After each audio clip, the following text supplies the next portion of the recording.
ጋይስ ዛሬ ነፃነት ወርቅነህ ከዚህ ዓለም በሞት እንደተለየን ሰማው። ቲክቶክ ቪዲዮዎችም አየው። አላመንኩኝም ነበር። አንዳንዴ ሰዎች ስንባል ያው ህይወት በጣም ረጅም ትመስለን የለ ሰው ይሞታል፣ ሰው ያልፋል ብለን አናስብም። ቀናችን የምንኖረው ብዙ ነገር እንደማያጋጥም ነው። and I think ወደን ሳይሆን ተገደን ነው። because በየቀኑ ሰው ይሞቱብኛል ብለን ማሰብ በጣም ያጨናንቃል። ግን ደግሞ እንደ ነፃነት ወርቅነህ ያሉ አይነት ሰዎች ከዚህ ህይወት በሞት ሲለዩን በጣም ከባድ ነው። seriously because ትልቅ ሰዎች ናቸው and ትልቅ ውለታ የሰሩ ሰዎች ናቸው።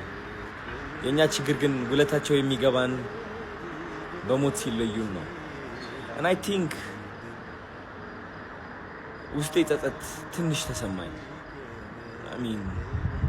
ምን አለበት ብደውልለት፣ ምን አለበት ባገኘው፣ ምን አለበት በሆነ አጋጣሚ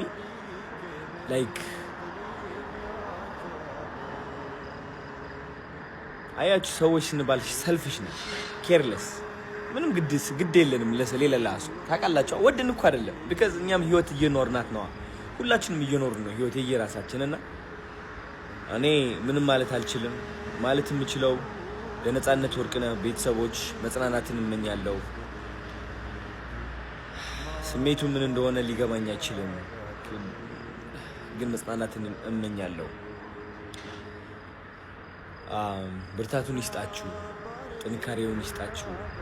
እግዚአብሔር ራሱ ከጎናችሁ ይቁም። ወደ ተሻለ ቦታ ነው የሄደው። ነፃነት ወርቅነህ ለብዙ ሰዎች ፈገግታ ምክንያት የሆነ ሰው ነው። የብዙ ሰዎች የሳቅ ምንጭ ነው።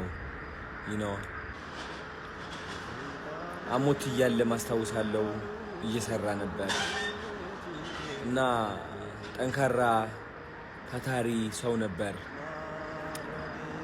ካለፈው በኋላ እንደዚህ ብዬ መናገሬ ትንሽ ይደብረኛል፣ ግን ሰው መሆን ምንም ማድረግ አንችልም። ሁላችንም በየራሳችን ህይወት ተቀመጥን። ለአድናቂዎቹ መጽናናትን እመኛለሁ፣ ጥንካሬን እመኛለሁ። ነፃነት ወርቅነህ ያወቅኩት እኔ በኤፍቢአይ ፊልሙ ነው። በጣም ያስቀኝ ነበረ። በየቀኑ ፊልሙ አየው ነበር ልጅ እያለሁ። በጣም አማርኛ ፊልም ወድ ነበር እና ትልቅ ሰው ነው እና ሁላችንም ከዚህ መውሰድ ያለብን ትምህርት ምንድነው? በጣም ብዙ አንጋፋ አርቲስቶች አሉ፣ አክተሮች አሉ፣ ሰዓሊዎች አሉ፣ ለዚች ሀገር ትልቅ ውለታ የዋሉ ሰዎች አሉ፣ በህዝብ ዘንድ ፍቅር ያተረፉ ታላላቅ አንጋፋ ሰዎች አሉ።